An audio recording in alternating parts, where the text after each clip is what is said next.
Alia adalah seorang wanita tangguh yang baru saja melewati badai rumah tangga. Dikhianati dan diceraikan oleh suaminya yang sombong, ia memutuskan untuk menata hidup kembali dari nol. Tak disangka, ia bertemu pria yang berbeda, penuh kasih dan bijak, lalu menikah secara diam-diam. Suatu malam, Alia makan malam bersama suaminya di restoran mewah, tempat mereka biasa berkencan. Di sanalah ia bertemu mantan suami dan keluarga mantan mertua, yang tanpa tahu status Alia sekarang melancarkan hinaan. Namun mereka tak menyadari pemilik restoran itu adalah suami baru Alia.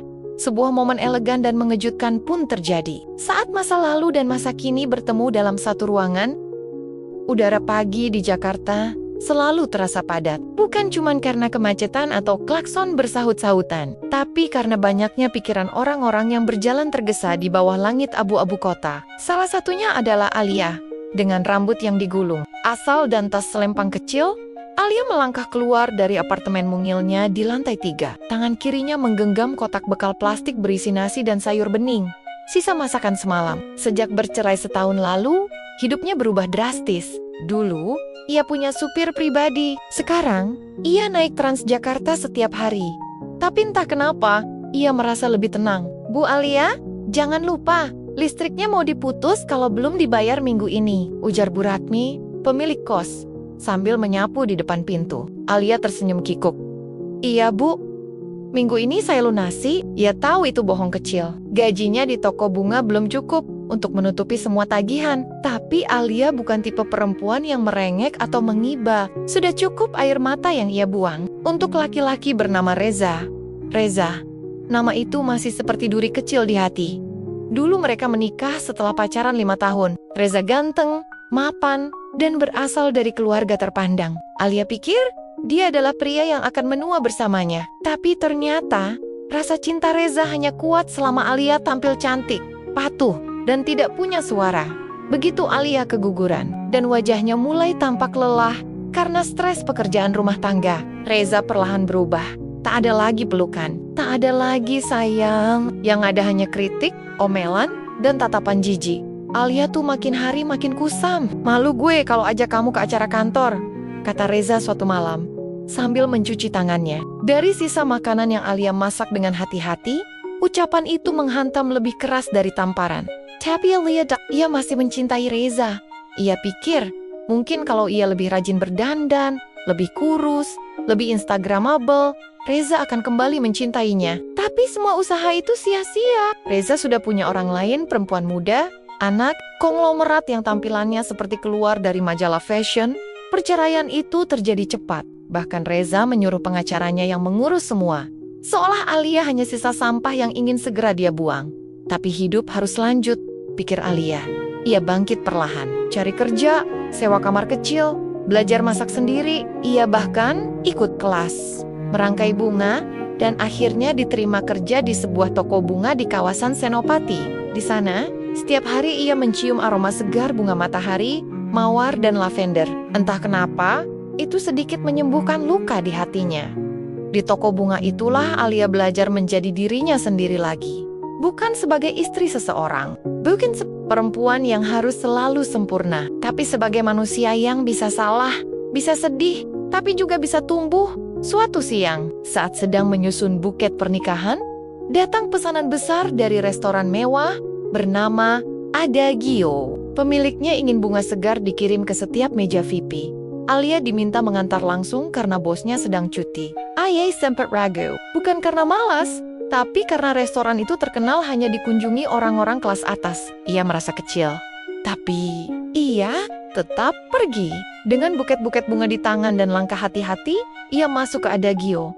Ruangannya harum dan elegan. Musik piano mengalun pelan. Saat ia sedang meletakkan bunga di salah satu meja, seorang pria menghampirinya.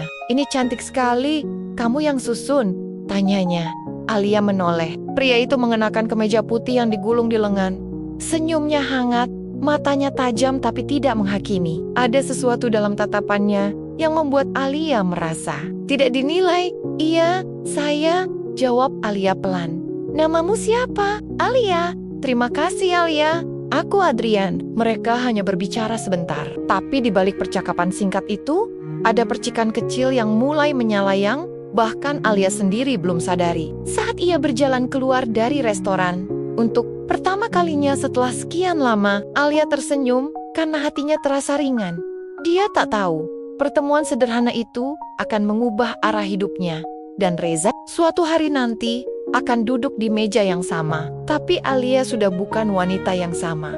Hari-hari setelah pertemuan dengan Adrian terasa berbeda. Bukan karena ada sesuatu yang besar. Terjadi tidak ada pesan singkat yang tiba-tiba masuk, atau bunga yang dikirim ke toko. Tapi Alia mulai bangun pagi dengan semangat yang sedikit lebih utuh. Ia memperhatikan penampilannya. Bukan untuk menyenangkan siapapun, tapi untuk dirinya sendiri. Pagi itu, di toko bunga kecil tempatnya bekerja, Alia sedang sibuk menyusun buket bunga untuk pesta ulang tahun seorang sosialita. Tangannya, cekatan merangkai anyelir, baby's breath, dan mawar putih menjadi harmoni warna yang indah. Musik jazz ringan mengalun dari radio kecil di sudut ruangan. Alia, panggil Bu Mira, pemilik toko, yang baru kembali dari Bali. Kamu yang nganter bunga ke Adagio tempo hari? Ya, waktu saya telepon mereka tadi, mereka bilang bunga-bunga kita paling bagus se-Jakarta. Pemilik restorannya minta kamu yang rangkai lagi minggu depan. Alia membelalakan mata. Saya, Bu? Iya, katanya. Yang namanya Alia itu, dia punya rasa dalam menyusun bunga. Kamu kenal sama Adrian? Alia tersenyum kecil. Cuma pernah ketemu sekali, Bu. Dia sopan dan ramah. Ya sudah, minggu depan kamu kesana lagi ya. Kali ini bawa kartu nama. Alia mengangguk pelan, hatinya berdebar. Ia tak tahu kenapa, tapi nama Adrian mulai mengendap di benaknya, seperti wangi lavender di sore hari. Minggu berikutnya, Alia kembali ke restoran Adagio. Kali ini, ia mengenakan blus biru langit dan celana kain longgar. Sederhana, tapi bersih. Don Raby, ia menenteng 2 keranjang bunga dan disambut oleh seorang pelayan yang langsung mengenalnya. Bu Alia, Pak Adrian sudah menunggu di balkon atas. Katanya sopan. Alia sempat ragu, tapi akhirnya mengikuti. Di lantai 2 restoran itu, pemandangan kota terlihat jelas. Di sana, Adrian sedang duduk dengan laptop dan secangkir kopi. Saat melihat Alia datang, ia langsung berdiri dan tersenyum. Terima kasih sudah datang lagi. Saya suka tanganmu menyusun. Bunga, selalu pas. Tidak terlalu banyak, tidak terlalu kaku, katanya. Menunjuk salah satu meja yang dihias elegan dengan tulip dan lili. Alia tersenyum agak kanggung. Saya cuma mengikuti perasaan saja. Itu yang paling mahal. Orang zaman sekarang sibuk cari kesempurnaan, lupa merasakan. Percakapan mereka mengalir ringan. Adrian menanyakan tentang bunga, toko tempat Alia bekerja, bahkan tentang buku terakhir yang Alia baca. Tidak ada pertanyaan menjebak atau basa-basi gombal. Tidak juga pandangan merendahkan seperti yang dulu sering ia terima dari Reza. Hanya 2 orang dewasa yang berbagi waktu. Di akhir pertemuan, Adrian berkata pelan, "Kapan-kapan kalau kamu tidak sibuk, mau makan siang bareng?" Alia sempat terdiam. Ini bukan tawaran yang ia tunggu, tapi juga bukan yang ingin ia tolak. Mungkin, jawabnya sambil tersenyum. Kalau saya nggak harus antar bunga ke pemakaman. Mereka berdua tertawa, ringan, tanpa beban masa lalu. Di malam hari, Alia duduk di balkon kamarnya yang sempit. Di depannya, Jakarta masih sibuk, masih bising. Tapi di hatinya, ada ruang sunyi yang tak lagi terasa sepi. Ada rasa asing yang perlahan menjalar. Harapan, dia menatap langit. Tuhan, kalau ini bukan ujian, jangan jadikan jebakan. Tapi, ini awal yang baru. Biarkan aku belajar percaya lagi. Entah Adrian benar-benar tulus atau hanya angin lalu, Alia belum tahu. Tapi untuk pertama kalinya dalam hidup setelah sekian lama, ia tersenyum bukan karena ingin terlihat kuat, tapi karena hatinya mulai merasakan hangat yang sederhana, dan senyuman itu tak lagi palsu. Tak ada yang pernah benar-benar siap jatuh cinta lagi setelah dikhianati. Begitu pula Alia. Hatinya seperti kaca yang pernah pecah ia tempel kembali, tapi bekas retaknya tetap terasa saat disentuh. Namun Adrian datang bukan sebagai penyelamat atau pahlawan. Ia datang sebagai manusia biasa dengan ketulusan yang sederhana. Pertemuan demi pertemuan mereka semakin sering. Kadang Adrian memesan bunga, lalu pura-pura tidak tahu siapa yang mengantar. Kadang, ia hanya mampir ke toko bunga sekadar membawa kopi dan roti pisang. "Kamu kerja terlalu serius," katanya suatu sore. Saat melihat Alia menyusun buket untuk acara lamaran, Alia terkikah. Kalau asal-asalan, Nanti pelanggan protes. Kalau kamu serius terus, nanti aku nggak berani ngajak ketawa. Alia terdiam sesaat. Ia masih tak terbiasa dengan perhatian seperti itu. Dulu, Reza selalu mengkritik gaya duduknya, cara bicaranya, bahkan cara makannya. Tapi Adrian tidak pernah memperbaiki dirinya, hanya menemani. Pada suatu akhir pekan, Adrian mengajak Alia ke tempat favoritnya, taman kecil, tersembunyi di belakang galeri seni tua, jauh dari kebisingan kota. Mereka duduk di bawah pohon besar, memandangi langit sore yang jingga. "Aku suka tempat ini," kata Adrian pelan. "Di sini, aku bisa merasa kosong tapi tenang." Alia menoleh. "Kosong itu bukan hal yang jelek. Buatku enggak. Kadang kita butuh kosong supaya bisa isi ulang." Alia mengangguk. Ia paham maksudnya. Setelah semua luka yang ia lalui, ia pun sempat merasa kosong. Tapi kosongnya berbeda. Kosongnya dulu seperti ruang dingin dan hampa. Sekarang, kosong yang ia rasakan di dekat Adrian justru seperti ruang yang siap diisi pelen-pelen dengan hal baru. Dan tanpa ia sadari, Adrian menggenggam tangannya. "Alia," ucap Adrian lirih, "aku nggak tahu kamu percaya lagi sama cinta atau enggak. Tapi aku nggak minta jawaban hari ini. Aku cuma minta satu hal. Izinkan aku ada." Alia menarik napas panjang. Matanya memanas, bukan karena sedih tapi karena hatinya baru saja disentuh. "Bukan disakiti. Aku belum sepenuhnya utuh," bisiknya. "Siapa yang utuh, Alia? Kita semua punya retakannya masing-masing." Beberapa bulan setelah itu, kehidupan Alia berubah secara perlahan. Adrian memperkenalkannya kepada ibunya yang tinggal di Bandung. Wanita itu menyambut Alia dengan hangat, tanpa basa-basi, tanpa mata menilai dari ujung rambut sampai kaki. Pernikahan kecil akhirnya digelar, sederhana, hanya dihadiri keluarga dekat dan dua sahabat Alia yang dulu sempat menjauh saat ia bercerai, namun kini kembali dengan pelukan hangat. Alia mengenakan gaun putih polos. Rambutnya disanggul sederhana. Tidak ada pesta mewah, tidak ada undangan 100 orang, hanya cinta yang tulus dan doa yang dalam. "Aku nggak pernah mimpi menikah lagi," ucap Alia di pelaminan mungil mereka. "Aku pun nggak pernah menyangka restoran yang kubangun malah mempertemukanku dengan masa depanku," balas Adrian sambil menggenggam tangan Alia lebih erat. Namun meski hati Alia mulai damai, ia tetap menyimpan rahasia kecil. Ia belum memberitahu siapapun dari masa lalunya tentang pernikahan ini. Bukan karena malu, tapi karena ia tahu dunia Reza berbeda. Dunia itu penuh gengsi, citra, dan mulut-mulut yang tajam. Alia hanya ingin hidup tenang, tapi dunia, seperti biasa, punya caranya sendiri untuk mempertemukan kembali masa lalu dan masa kini. Dan pertemuan itu tak akan bisa dihindari. Restoran Adagio sedang bersiap untuk malam yang istimewa. Adrian berdiri di tengah ruang makan, memberikan instruksi kepada para staf dengan tenang namun tegas. Meja-meja bundar sudah ditata sempurna, lilin-lilin kecil menyala di atas taplak. Putih bersih dan bunga mawar segar menghiasi setiap sudut ruangan.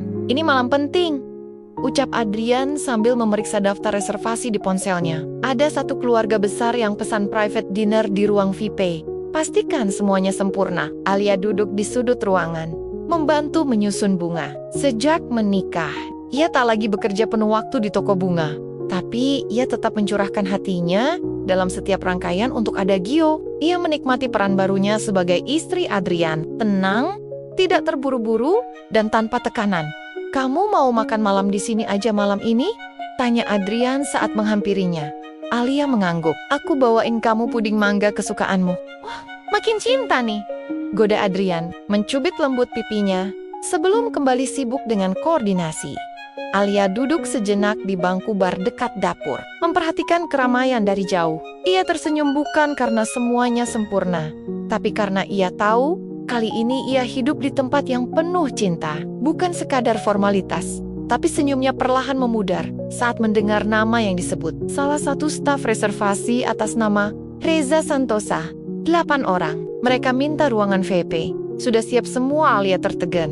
Dunia terasa membeku sesaat. Nama itu, suara itu, masa lalu itu. Ia menunduk, menelan ludah, mencoba tetap tenang.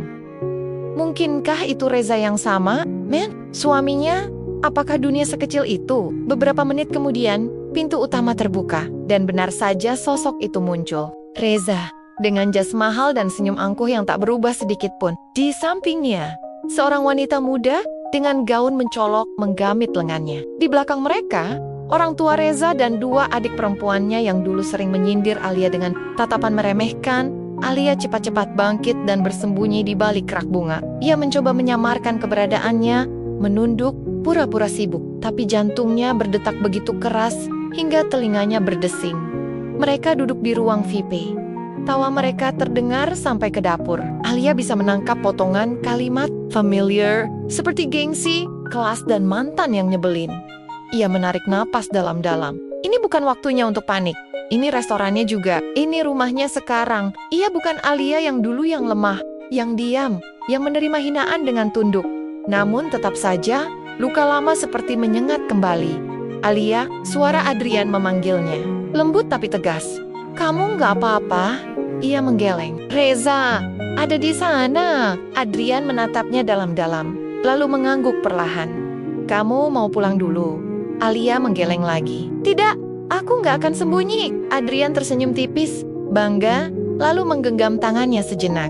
Kalau kamu butuh aku di dekatmu. Alia berdiri lebih tegak. Ia memilih berjalan ke pantry, membantu staf menyusun piring. Tapi takdir punya cara mengejutkan untuk bermain. Ketika salah satu pelayan tak sengaja menjatuhkan piring, Alia ikut membantunya mengambil. Saat ia berdiri, pintu ruang VIP terbuka, dan tepat di ambang pintu berdiri Reza. Ia memicingkan mata, seolah mencoba mengenali. Lalu, dengan suara mengejek, yang masih sama seperti dulu, ia berseru, Alia, kamu kerja di sini sekarang? Jadi pelayan restoran? Seketika, mata dari dalam ruang VIP tertuju pada Alia. Semua wajah yang dulu menatapnya dengan hina, kini kembali memandangnya dengan ekspresi mengejek dan puas. Perempuan muda di samping Reza menahan tawa dengan angkuh.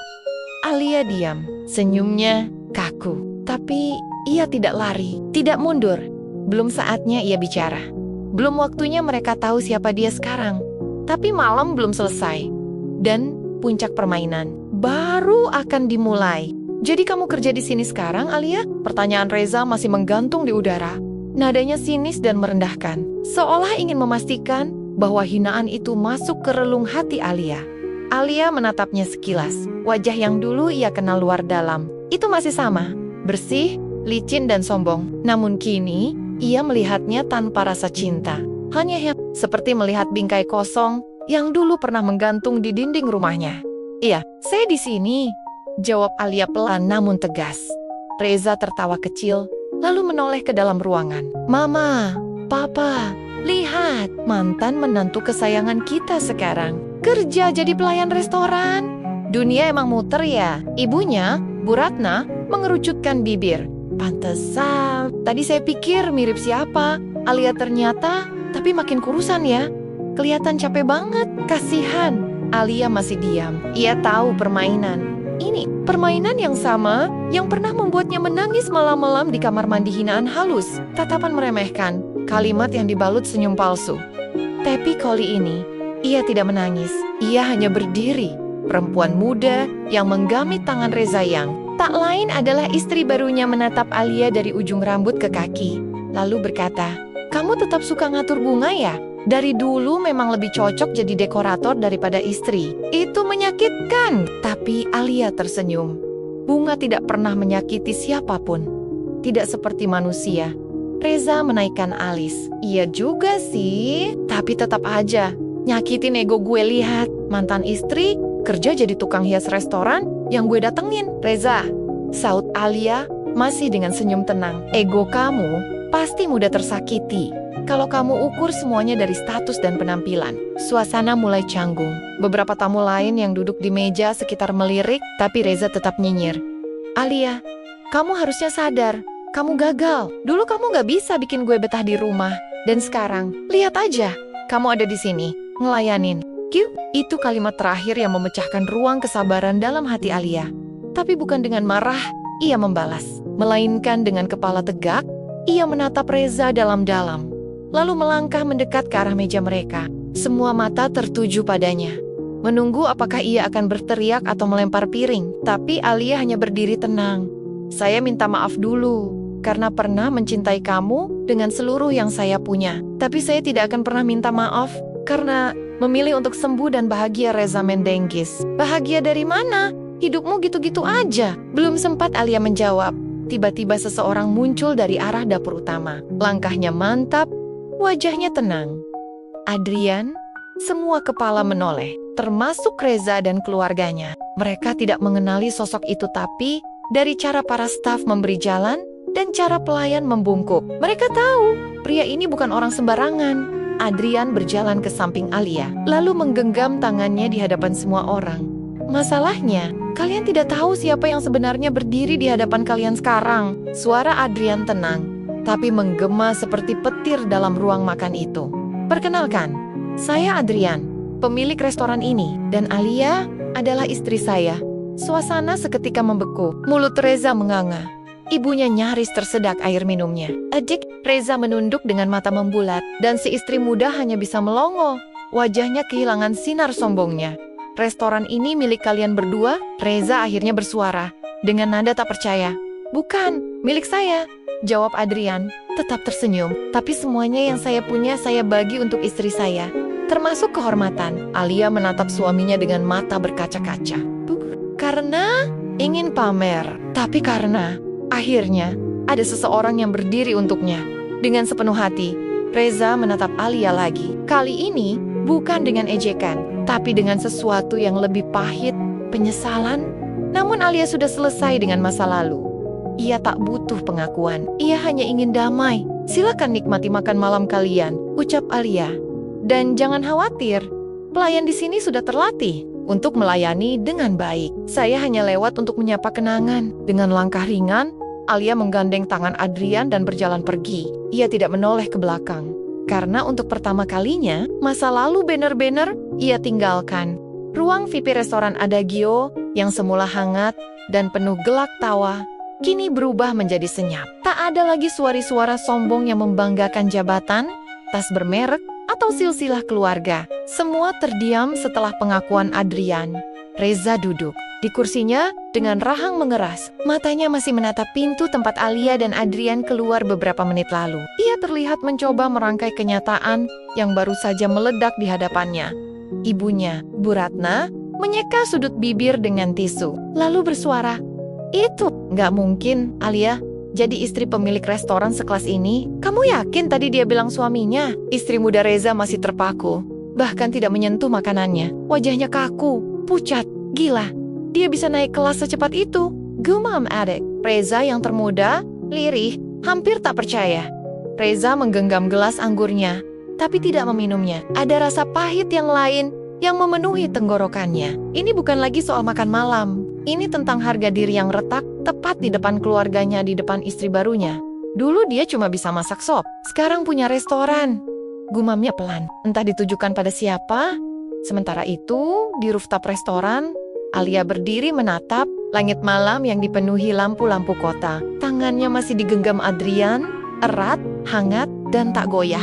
"Kamu yakin gak apa-apa?" tanya Adrian pelan, menatap istrinya penuh perhatian. Alia mengangguk pelan. Untuk pertama kalinya, aku tidak ingin melarikan diri, tidak ingin menjelaskan siapa aku, tidak ingin membuktikan apa-apa. Aku hanya berdiri sebagai diriku sendiri. Adrian tersenyum. "Kamu luar biasa hari ini." Alia menatapnya. Ada air mata di ujung matanya, tapi bukan air mata sedih. Itu adalah air mata lega. Setelah bertahan-tahan dipandang rendah, akhirnya ia berdiri tegak, bukan untuk membalas, tapi untuk menyelesaikan.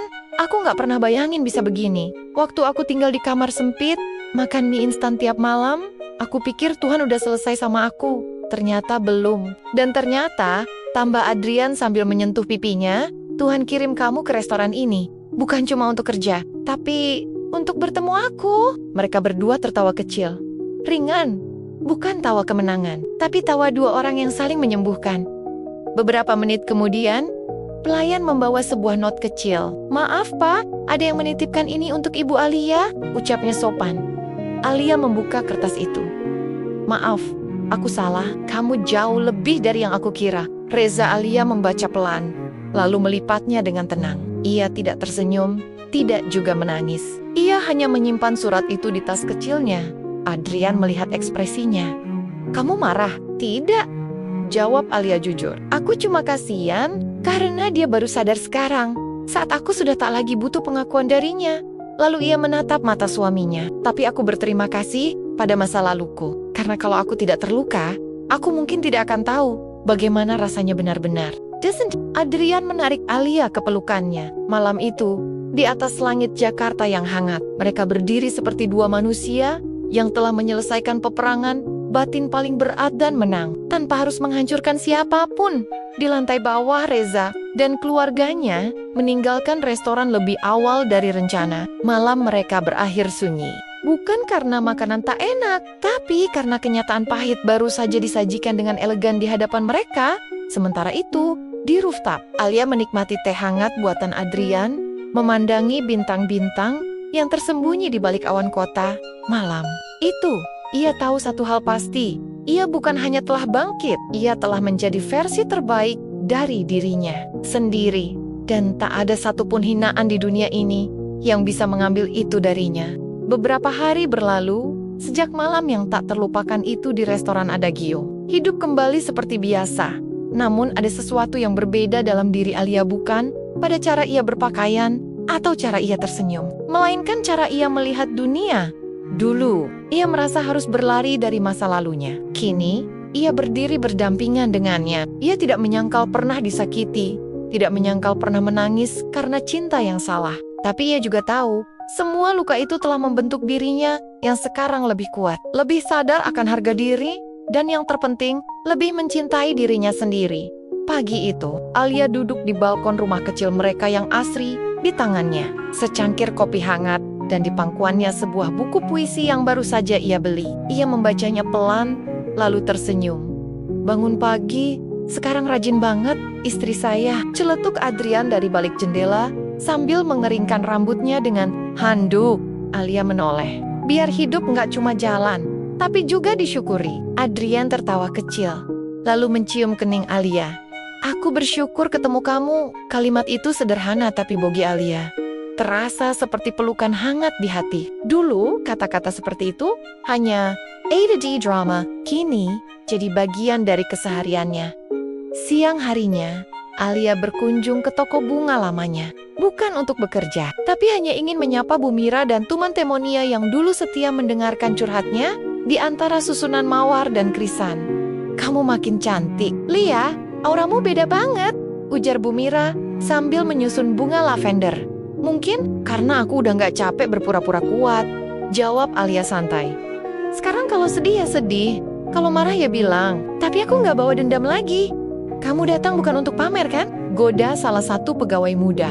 Alia tertawa. Aku datang untuk bilang makasih. Tempat ini yang nolong aku waktu aku gak tahu harus mulai dari mana. Bu Mira menepuk bahu Alia. Kadang kita perlu hancur dulu, biar tahu siapa yang tetap tinggal. Sore hari, Alia berjalan sendirian di taman kota, mengenakan kemeja putih dan celana kain longgar. Beberapa anak kecil berlarian, orang tua duduk di bangku sambil mengobrol. Ia duduk di bangku taman dan memandangi langit sore.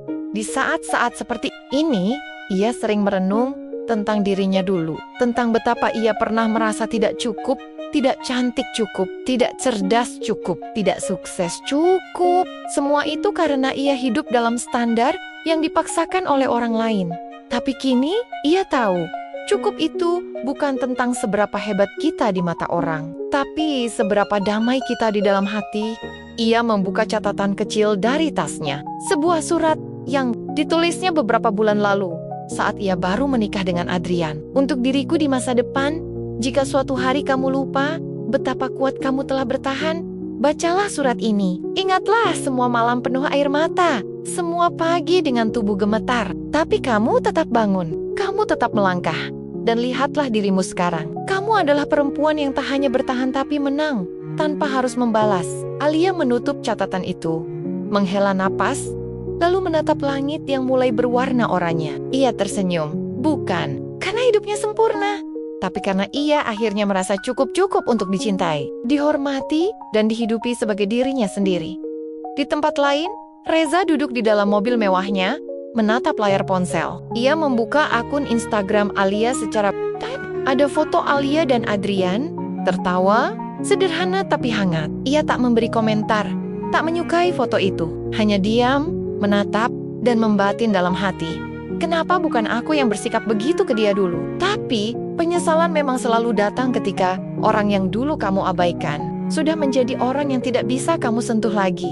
Hari itu hujan turun dengan pelan, seperti irama lembut yang menyapu etep-etep rumah dan Dondon di sepanjang jalan. Udara terasa lebih segar. Alia membuka jendela rumah kecilnya, membiarkan angin basah menyapa pipinya.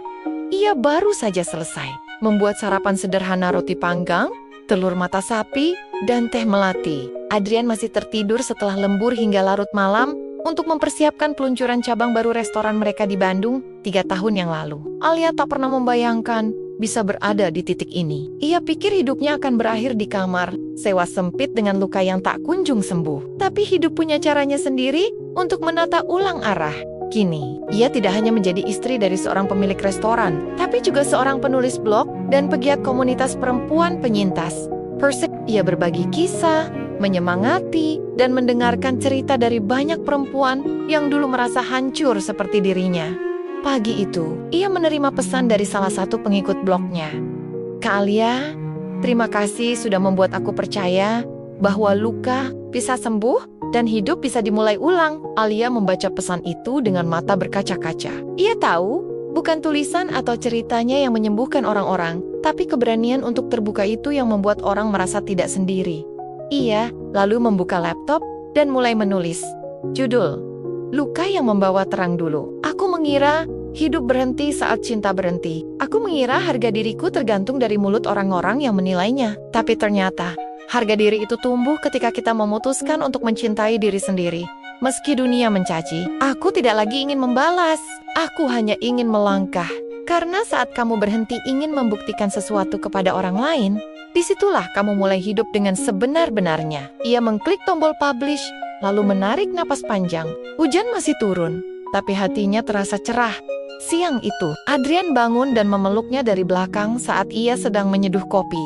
"Ceritanya udah diposting?" tanyanya sambil mencium bahunya. "Udah, aku cuma pengen orang tahu kalau gagal bukan akhir." Adrian tersenyum. "Dan kamu buktinya." Mereka sarapan di beranda kecil rumah, memandangi halaman yang dipenuhi bunga-bunga, hasil tangan Alia sendiri. Ada lavender, mawar, kamboja Jepang, dan kenanga. Semua tumbuh rapi dan segar seperti hati Alia. Sore harinya, Alia mengunjungi sebuah sekolah perempuan yang ia bantu dirikan bersama komunitasnya. Di sana, ia berbicara di depan belasan wanita muda dan ibu-ibu muda yang sedang belajar memulai usaha kecil-kecilan. Ia berdiri tanpa panggung tinggi. Ia tak mengenakan jas mahal atau membawa gelar akademis yang panjang. Tapi suaranya penuh makna. "Teman-teman, saya hanya ingin bilang satu hal. Jangan tunggu orang datang menyelamatkan kalian. Bangun, buka jendela, lihat dunia. Kalian bisa mulai dari nol, bahkan dari minus. Tapi jangan pernah biarkan luka kalian membuat kalian berhenti. Karena luka bukan untuk disembunyikan, tapi untuk dijadikan jembatan menuju versi terbaik dari diri kalian sendiri." Tepuk tangan menggema, bukan karena kata-katanya indah, tapi karena mereka melihat buktinya berdiri di depan mata. Malam itu, saat berdua dengan Adrian di rooftop restoran Adagio, mereka memandangi lampu kota Jakarta yang seperti bintang-bintang kecil. "Kalau kamu bisa bicara ke Alia yang dulu, yang lagi duduk sendirian di kamar sempit dengan mata bengkak, kamu mau bilang apa?" tanya Adrian tiba-tiba. Alia tersenyum pelan. "Aku akan bilang, kamu gak akan percaya kemana hidup akan membawamu. Tapi, tolong jangan menyerah, karena dunia belum selesai denganmu." Mereka saling berpandangan. Tidak ada air mata, tidak ada drama. Hanya dua orang yang saling menemukan di tengah reruntuhan dan memilih membangun rumah baru dari serpihan masa lalu. Kini Alia tahu, bahagia tidak harus datang dalam bentuk mewah. Kadang, cukup dalam bentuk tenang, dalam bentuk pelukan yang tulus, dalam bentuk mata yang menatap tanpa menuntut, dan dalam bentuk hati yang memilih untuk sembuh. Alia bukan lagi perempuan yang dulu. Ia adalah perempuan yang bangkit dan tak perlu lagi membuktikan apa-apa kepada siapa-siapa.